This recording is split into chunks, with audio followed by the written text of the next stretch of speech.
Salut à tous, c'est Pang de la chaîne, bienvenue sur cette vidéo qui aujourd'hui va parler d'énéagramme et d'une petite réflexion concernant les différents centres.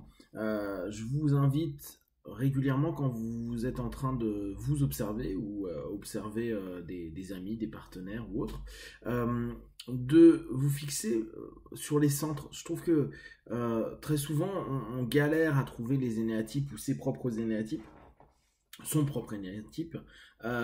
Néanmoins, la notion de centre, donc instinctif, émotionnel, mental, peut vraiment déjà nous orienter, et puis même sans aller sur la profondeur de chaque type, de chaque centre, ça nous donne déjà énormément de réflexion, d'observation et de compréhension peut-être des personnes qui nous entourent.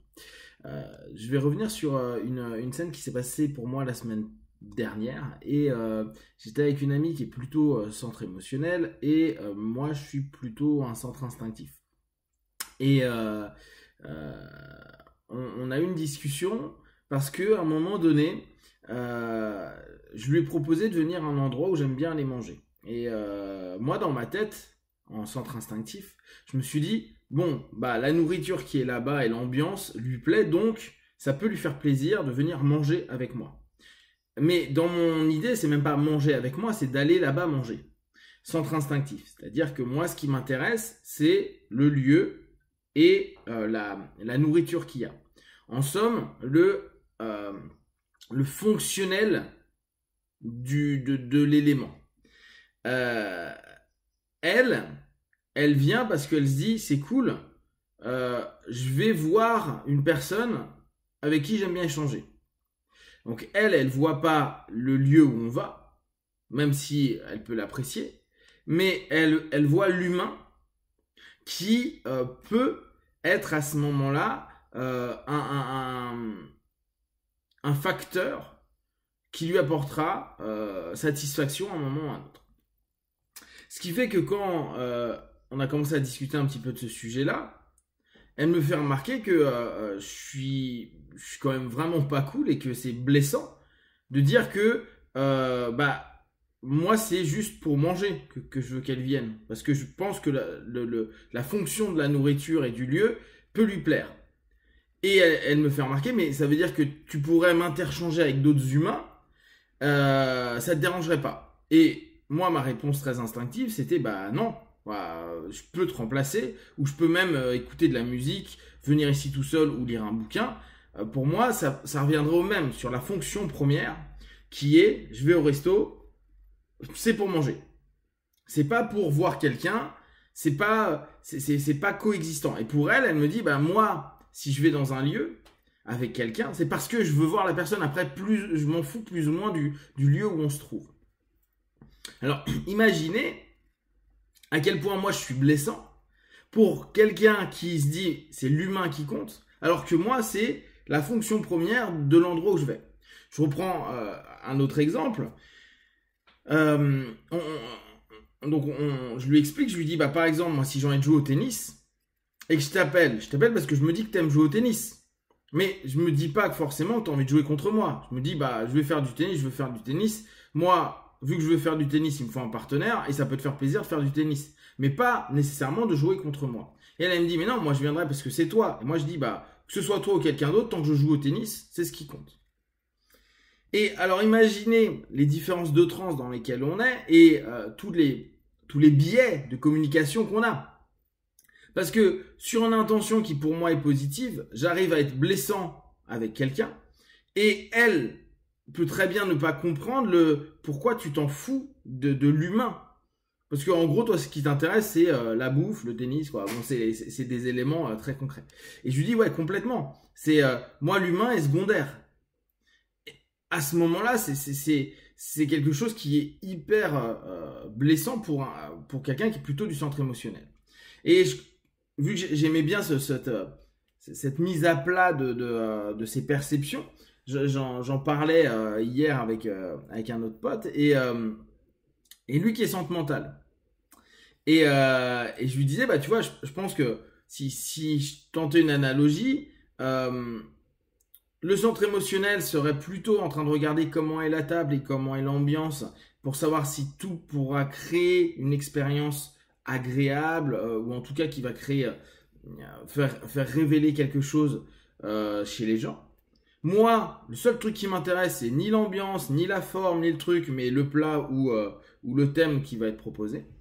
Et le centre mental, c'est le processus qu'il va y avoir, c'est-à-dire l'ensemble des éléments qui vont être mis en place et qui vont lui permettre, lui, d'avoir une expansion intellectuelle, mentale, soit avec la rencontre des personnes qu'il pourrait y avoir dans ce lieu-là, soit en tentant de comprendre le concept, ou même la recette éventuellement, si on parle d'un plat, et se dire mais comment ils ont fait ça, avec quoi, tiens pourquoi ils utilisent ça, pourquoi ils mettent 10 minutes pour arriver, blablabla, et arriver sur une notion qui va être beaucoup plus la stimulation d'une compréhension par rapport à un environnement, et je lui disais mais dans ce cas-là, toi, c'est pas la personne, quoi, tu choisis les personnes avec qui tu veux aller par exemple au restaurant, non pas pour la personne, mais ce qu'elle pourra t'apporter d'un point de vue stimulation intellectuelle. Et il me dit c'est exactement ça.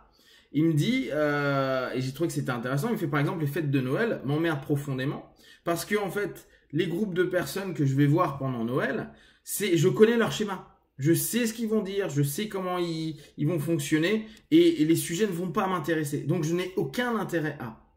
Et moi je lui dis, bah, si je reprends ça, même si là sur Noël c'est peut-être un peu spécifique, mais bah moi je suis content parce que j'ai 2 trucs pour Noël, je vais voir mes parents et je vais manger.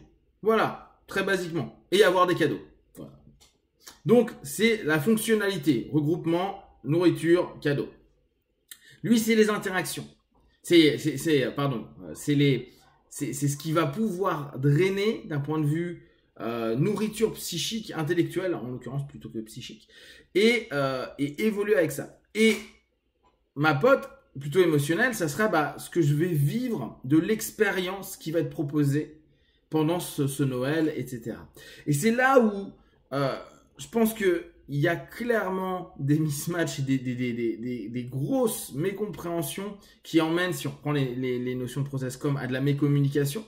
Parce que on est tellement dans des mondes, ne serait-ce que par les centres, là on n'est même pas allé dans les énéatypes, dans les centres, il y a tellement de motivation initiale et de fonctionnements initiaux qui sont diamétralement opposés, qu'une intention qui peut être positive pour un centre émotionnel peut être mal pris par un centre mental ou mal pris par un centre instinctif. Et que derrière tout ça, on est souvent en train de se dire qu'on apprécie ou on n'apprécie pas les personnes, qu'on aime des modes de fonctionnement mais pas d'autres, mais parce que automatiquement, à partir du moment où on commence à trouver une espèce de fonctionnement qui va réussir à ne pas toucher trop les nôtres et à la limite même à nourrir nos fonctionnements, là on va valider, on va se dire ah bah ouais, cette personne-là elle a tout compris. Alors qu'en réalité,